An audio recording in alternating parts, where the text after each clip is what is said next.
Hello, welcome to Fateh sir GS classes. हम लेके आए हैं इकोनॉमी की एक नई सीरीज़। ये जो क्लासेस हैं ये है special classes for the UPSC 2022 prelim के लिए। जो सब्जेक्ट रहेगा हमारा वो होगा इकोनॉमी। इस पूरी की पूरी सीरीज़ में हम लोग जो कवर करने वाले हैं वो होंगे करंट इकोनॉमी, क्योंकि हमें पता है कि जो इकोनॉमी का करंट पार्ट है वो भी बड़ा इंपॉर्टेंट है। अगर इकोनॉमी के सब्जेक्ट से देखें तो एग्जाम में दो तरह के क्वेश्चन आते हैं। एक तो हमें स्टैटिक पार्ट से आएंगे और दूसरे हमें करंट से आएंगे। इस सीरीज में हम लोग करंट वाला पार्ट कवर करने वाले हैं। इट मींस अगर वो न्यूज़ जो करंट में है उसका कुछ भी स्टैटिक पार्ट होगा तो वो भी हम लोग इसमें कवर कर लेंगे। तो चलो शुरू करते हैं आज की वीडियो, और इसी से आज की हमारी सीरीज भी स्टार्ट होगी। जैसे मैंने आपको बता दिया कि ये स्पेशल क्लासेस हैं फॉर द यूपीएससी प्रीलिम के लिए हैं। मेंस में इसका भी कोई इतना हमें बेनिफिट नहीं मिलेगा, लेकिन प्रीलिम में इसका काफ़ी अच्छा हमें बेनिफिट मिल सकता है। और इसको प्रॉपरली यूपीएससी के पैटर्न के अकॉर्डिंग ही डिज़ाइन किया गया है। तो हमें पता है, अगर हम लोगों ने आपने भी अगर एनालाइज किए होंगे पुराने एमसीक्यूज जो कि इकोनॉमी से आते हैं, पुराने जीएस 1 के पेपर, प्रीलिम के पेपर, तो हमें ये आइडिया होता है कि लगभग 50 to 20 क्वेश्चन जो है इकोनॉमी से आते हैं। चाहे वो करंट के हों, चाहे वो स्कीम से हों, ऑल ओवर सबको कवर करने के बाद ये एस्टिमेट है कि 20 क्वेश्चन हमें मिल जाते हैं, 15 to 20। इसमें 5 to 7 के राउंड होते हैं स्टैटिक वाले, बाकी होते हैं करंट वाले। और जो हमारी सीरीज है इसके जो सोर्सेज हैं उसके बारे में मैं आपको बता दूं। इसके जो सोर्सेज हैं वो है हमारे पास हिंदू न्यूज़पेपर। उसमें जो भी एडिटोरियल आए हैं या उसमें जो भी न्यूज़ आई है, अगर उसमें से कहीं प्री के लिए क्वेश्चन बन सकता है तो हम लोगों ने वहाँ से डाटा लिया है।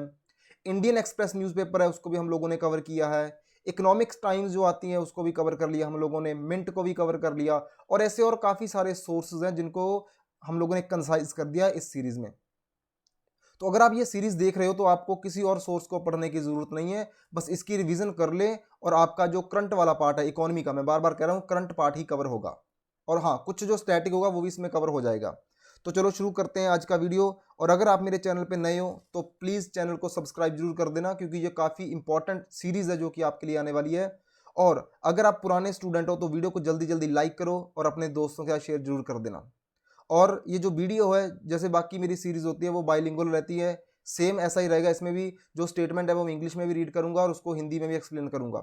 तो चलो जी, हमारा फर्स्ट टॉपिक है फर्स्ट सेट का, shrinking of informal sector in 2021।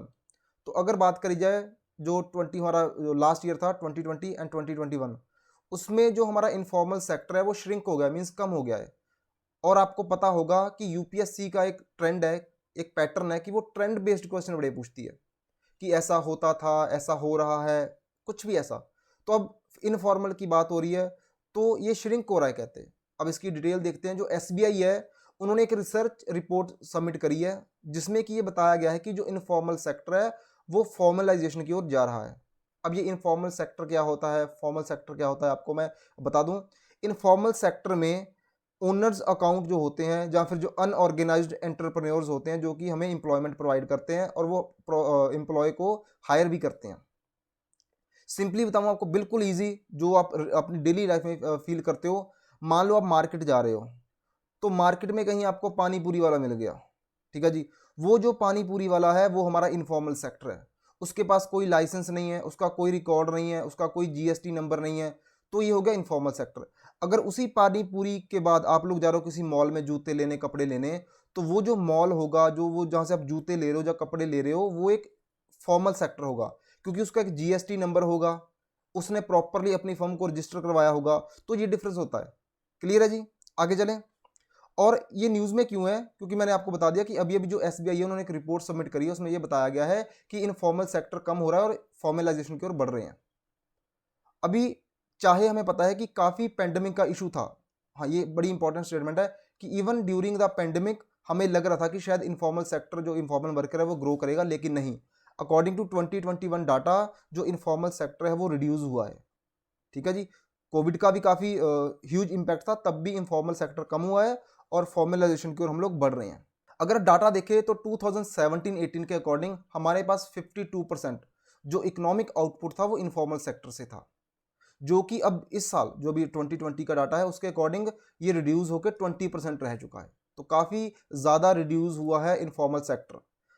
तो ये एक पॉजिटिव टर्म है, ध्यान रखना है, नेगेटिव टर्म नहीं है। ये अच्छी बात है, क्योंकि जितना ज़्यादा फॉर्मलाइजेशन होगा उतनी ज़्यादा रजिस्टर्ड फर्म होंगी। मीन्स जितना इकोनॉमी में होगा, देखो दो तरह की इकोनॉमी होती है हमारे इंडिया में नॉर्मली। एक तो कि पैरेलल इकोनॉमी चलती है जिसका कोई रिकॉर्ड नहीं होता, जिसको कभी आप जीडीपी वगैरह में काउंट नहीं कर पाते हो। और अगर ये पूरी की पूरी जो पैरेलल इकोनॉमी है जो कि कैश बेस्ड है, अगर उसको हम लोग इनफॉर्मल को फॉर्मलाइजेशन में करेंगे तो गवर्नमेंट के रेवेन्यू के रिसोर्सेज बढ़ेंगे, गवर्नमेंट के पास ज़्यादा पैसा होगा, गवर्नमेंट अच्छे से अच्छे इन्वेस्टमेंट करेगी और अच्छा इंफ्रास्ट्रक्चर आएगा और कंट्री ग्रो होगी और एम्प्लॉयमेंट लेवल भी बढ़ेगा। तो देखते हैं आगे। आईएमएफ जो है उसने भी जिसकी फुल फॉर्म है जी इंटरनेशनल मॉनेटरी फंड, तो इन्होंने भी एक पॉलिसी पेपर पब्लिश किया था। तो इन्होंने बताया था कि जो 2011-12 की बात करें तो उस टाइम पे जो हमारा जीवीए है, ग्रॉस वैल्यू एडेड, उसमें इनफॉर्मल सेक्टर का 53.9% था, जो कि 17-18 में कम हुआ था, थोड़ा सा स्लाइटली कम हुआ था, वो आ गया था 52.4% पे। और उसी 52 से 2020-21 में 20% पे हम लोग आ चुके हैं। तो मीन्स ये जो अभी 2-3 साल निकल के गए हैं उसमें काफ़ी ज़्यादा इनफॉर्मल सेक्टर है वो फॉर्मलाइजेशन की ओर गया है। अगर हम लोग एनएसएससी की बात करें, नेशनल सैंपल सर्वे, उन्होंने एक डाटा प्रेजेंट किया था 2014 में। तो उसमें बताया गया था कि जो हमारा इनफॉर्मल सेक्टर है उसकी इंपॉर्टेंस क्या है। तो लगभग जो हमारी वर्क फोर्स है उसका 93% वो इनफॉर्मल सेक्टर से ही अपनी जो जीविका है वो चलाता है, रोजी रोटी उस पर उसकी डिपेंडेंट है। तो काफ़ी इंपॉर्टेंट इनफॉर्मल सेक्टर, लेकिन अगर ये फॉर्मलाइजेशन में आएगा तो हमारी इकोनॉमी को बेनिफिट होगा और हमारी कंट्री को भी बेनिफिट होगा। आगे चलते हैं, नेक्स्ट टॉपिक है हमारा RBI issue revised PCA framework for bank. जो आरबीआई है उसने पीसीए फ्रेमवर्क, ये पीसीएम फ्रेमवर्क क्या है उसको अभी रिवाइज कर दिया। तो देखते हैं ये क्या है। पहले तो पीसीए जो फ्रेमवर्क है उसकी फुल फॉर्म देख लो, प्रॉम्प्ट करेक्टिव एक्शन। जो पीसीए है वो बैंकों के लिए इशू किया जाता है और ये इशू किया जाता है बाय द आरबीआई। अब थोड़ी सी मीनिंग देख लेते हैं इसका। पीसीए का क्या है, फुल फॉर्म आपको पता चल चुकी होगी, प्रॉम्प्ट करेक्टिव एक्शन। ये एक सुपरवाइजरी फ्रेमवर्क है, किसका है जी, आरबीआई का। और इसको यूज कैसे करता है आरबीआई, डिफरेंट टूल्स के साथ। क्यों यूज करता है, ताकि ये जो बैंक है देख सके उसकी फाइनेंशियल हेल्थ कैसी है बैंक की, और ये भी देख सके कि कितना वो इफेक्टिवली मार्केट में और कितना डिसिप्लिन तरीके से काम कर रहा है। तो कहीं ना कहीं बैंकों को जज करने के लिए ही आरबीआई ने इसको पीसीए को डेवलप किया है। आरबीआई जो भी पैरामीटर इशू करती है बैंकों के लिए, अगर वो पैरामीटर जब वो लेवल है वो बैंक उस पर प्रॉपरली वर्क नहीं कर पाते तो आरबीआई उस बैंक को पीसीए के अंडर ले आती है। और उसके बाद फिर क्या करती है, इसकी जो डिस्क्रिशनरी पावर है वो बैंक की खत्म हो जाती है। जो भी उसको काम करना पड़ेगा अब आरबीआई की गाइडलाइन के अकॉर्डिंग ही करना पड़ेगा। तो मींस अगर बैंक लग रहा है कि खतरे में है तो आरबीआई इसको अपने कंट्रोल में ले लेगी, इसका ये मीनिंग है। अब ये जो रिवाइज्ड फ्रेमवर्क है इसमें क्या चेंज किया गया था, ये इंपॉर्टेंट है। ये जो रिवाइज्ड फ्रेमवर्क है, चेंज किया गया जो फ्रेमवर्क है वो अभी जनवरी 2022 से इंप्लीमेंट होगा, 1 जनवरी से। अब इसमें इससे पहले 3 पैरामीटर होते थे। एक तो था कैपिटल, जिसको कि हम लोग काउंट करते हैं capital adequacy ratio, CAR। Second था asset quality, NPA, non performing assets. And third था रिटर्न ऑन एसेट्स, प्रॉफिट। अब इनको चेंज करके हम लोगों ने नया क्या लेके आए हैं, एक फर्स्ट है कैपिटल, CAR। सेकंड है हमारे पास एसेट क्वालिटी, सेम जो है NPA, लेकिन जो थर्ड पैरामीटर है वो चेंज हो गया है। पहले हमारे पास होता था रिटर्न ऑन एसेट जिसको प्रॉफिट कहते थे, अब वो है लीवरेज, मींस इक्विटी कैपिटल, और इसको टोटल एसेट ऑफ बैंक भी बोल सकते हैं कि कितना बैंक के पास एसेट है वो वाला। अब अर्लियर क्या होता था, इससे पहले जो फ्रेमवर्क था उसमें ये जो पीसीए फ्रेमवर्क है ये एप्लीकेबल था all the schedule commercial bank, लेकिन इसमें से हम लोगों को रीजनल रूरल बैंक को एक्सेप्शन थी। तो ये बैंक इसके अंडर नहीं आते थे, बाकी सारे बैंक इसके अंडर आते थे। लेकिन जो न्यू अभी हमारा फ्रेमवर्क आया उसके अकॉर्डिंग कुछ बैंकों को और बाहर निकाल दिया गया है, जैसे कि रीजनल रूरल बैंक, आपको याद रखना है। पेमेंट बैंक ये भी एक्सेप्शन में है, एंड स्मॉल फाइनेंस जो फाइनेंस बैंक है वो भी एक्सेप्शन में है। तो कौन सी अंडर कौन सी है, ऑल शेड्यूल्ड कमर्शियल बैंक। तो ये बड़ा इंपॉर्टेंट पॉइंट है जो आपको याद रखना है, ऐसे क्वेश्चन अक्सर एग्जाम में बनते हैं जी। अब कैपिटल एडिक्वेसी रेशो क्या है ये देख लेते हैं। कैपिटल एडिक्वेसी रेशो CAR, ये एक ऐसी रेशो है जो कि बैंक की कैपिटल और उसका रिस्क कितना है, तो मींस बैंक की कैपिटल कितनी है और उसमें रिस्क कितना है ये रिप्रेजेंट करता है। अगर आपको सिंपली बताऊं तो बैंक के पास जितना पैसा है उसमें से कितना पैसा उसने जो लोन पे दिया है वो रिस्क पे है, मींस पता नहीं वापस आएगा कि नहीं आएगा, ये इसका मीनिंग हुआ। Also known as capital to risk asset ratio, CRAR। तो मैंने जैसे कहा था कि ऐसी कैपिटल जो कि रिस्क पे है, पता नहीं आएगी वापस नहीं आएगी। इसको अगर अदर वर्ड्स में देखें, it is the ratio of banks capital, जो बैंक की टोटल कैपिटल है, to its risk weighted asset and current liability. तो इसकी जो करंट लाइबिलिटी कितनी है और जो उसका कैपिटल है वो कितना रिस्क पे है। दिस रेशियो इज यूटिलाइज, इसका यूज कहां पर होता है, to secure the depositors and boost the efficiency and stability of the financial system. तो इसको यूज किया जाता है ताकि हम लोग जो डिपॉजिटर है उसको सिक्योर कर सके कि भाई आपका पैसा सिक्योर है, और जो एफिशिएंसी है बैंक की उसको बूस्ट कर सकें, और ताकि जो हमारा फाइनेंशियल सिस्टम है वो स्टेबल रहे।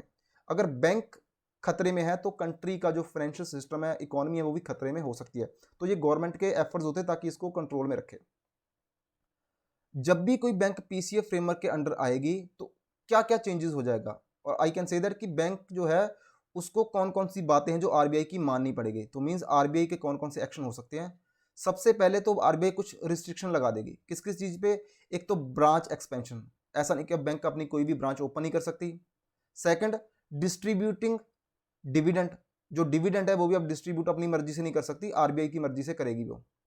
कैपिंग कंपनसेशन, जो भी कंपनसेशन दे रही है बैंक उस पर कैपिंग लग जाएगी। एंड जो होगी fees of management and directors, जो भी डायरेक्टर्स एंड मैनेजमेंट को फीस मिल रही है, उसकी सैलरी वगैरह है, उस पर भी कंट्रोल करेगी आरबीआई।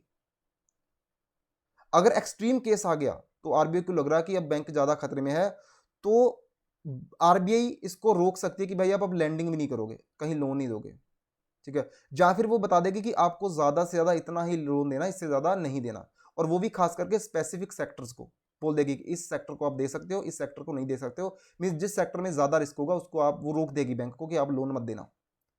अगर इससे भी बात बढ़ गई, कुछ और भी स्टेप ले सकती है आरबीआई, जैसे कि न्यू मैनेजमेंट उस बैंक में बैठा सकती है, न्यू बोर्ड उनको बैठा सकती है, कंसल्टेंट को अपॉइंट कर सकती है, इवन ओनरशिप तक को चेंज कर सकती है बैंक की को।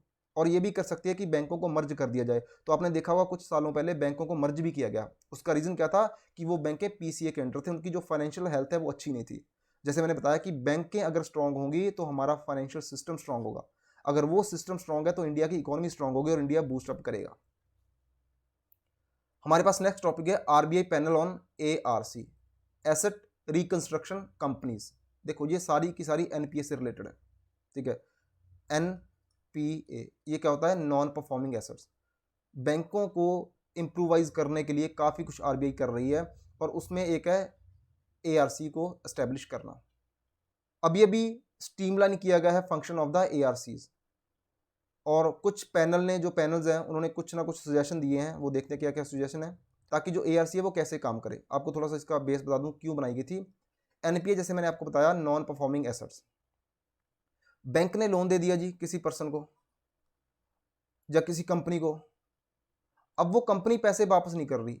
एक ऑप्शन था कि कंपनी उसको अपनी जो भी उसकी मंथली ईएमआई है वो रीपे करती रहे, लेकिन उसने पैसे बंद वापस करने बंद कर दिए। तो ये क्या हो गया, नॉन परफॉर्मिंग एसेट। ये परफॉर्म ही नहीं कर रहा एसेट, कंपनी से पैसे वापस नहीं आ रहे। एसेट तो है ये उसके लिए, बैंक के लिए, क्योंकि उसने उसको इन्वेस्ट कर रखा है, लेकिन ये उसको परफॉर्मेंस नहीं दे रहा।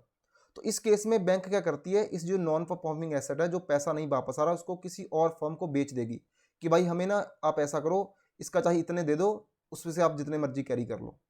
तो इसके लिए आरबीआई ने एक कंपनी बनाई है जिसका नाम है एआरसी, जिसको कहते हैं हम लोग एसेट रिकंस्ट्रक्शन कंपनीज। क्लियर हो गया। आगे और मैं आपको बताता हूं इसके बारे में। बैकग्राउंड क्या है, आरबीआई ने सेटअप की थी एक कमेटी जिसको हेड कर रहे थे सुदर्शन सेन, और उनका यही काम था कि उन्होंने ये चेक करना है, ये वर्किंग चेक करनी है एआरसी की, जो भी हमारी एसेट रिकंस्ट्रक्शन कंपनी है वो कैसा परफॉर्म कर रही है फाइनेंशियल सेक्टर में।